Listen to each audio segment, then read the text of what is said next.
I think, Alan, I think this is like a reverse of a voice acting job where you have to, the voice is already provided, but you're putting in the gestures and the movements and the essence of Brandon.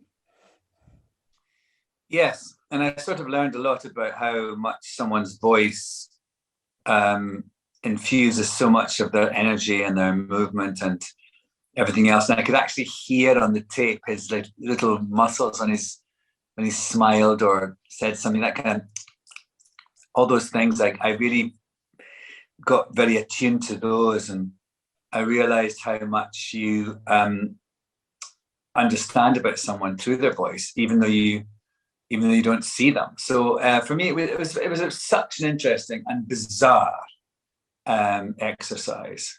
It really was bizarre. And when we did it, it was also a very fascinating experience because it was right in the height of COVID, and we were in this freezing cold school in Glasgow, and all the windows and doors were open. And Glasgow, it was December. Glasgow in December is not warm. So we're all freezing cold. And having this tape going endlessly with all the lines coming on it was a really the whole thing was bizarre, actually, and it is funny to look back on it and think we've made this really amazing film out of an utterly bizarre experience.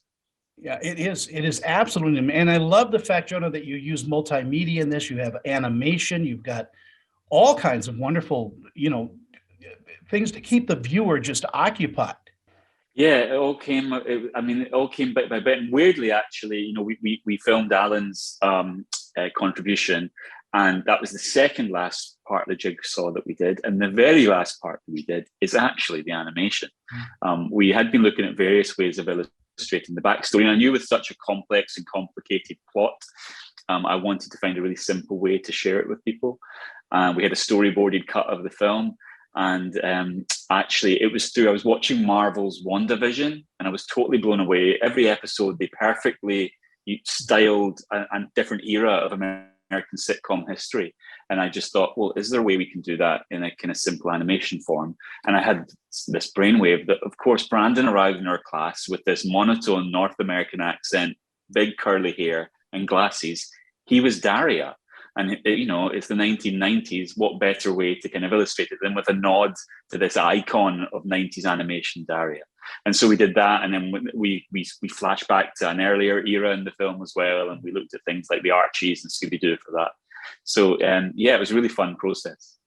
Alan, did you know about this, about Brandon before you did this documentary? Oh, hang on. Just getting my... Yeah, I absolutely did. It was a huge story in Scotland and in the UK in general, actually. And then also a few years after it all broke, I was going to do a movie. I was going to act and direct in this movie version of it. It was called Younger Than Springtime. So I had a big sort of connection to it from a quarter of a century ago. And then the movie I was going to do kind of fell apart, as they're wont to do. And then I just sort of thought, oh, that's a shame, and moved on. But then it's one of the nice things about getting older is that it can happen that things come back to you and memories come back to you. And this film is an example of both those things, because this character came back to me via Jono, making this documentary, and also memory is a big part of the film in the way that it kind of changes, and even a collective group like the classmates in this film can have very, very, very differing memories of something they all experienced together. Well, I want to thank you both for your time today. Thank you for this documentary. It's terrific. And Alan, congratulations on Schmigadoon. It's one of my favorite performances that you've done. You're just terrific. Oh, thanks so much. We just did the second one, Schmicago. Schmicago. Oh, there we go.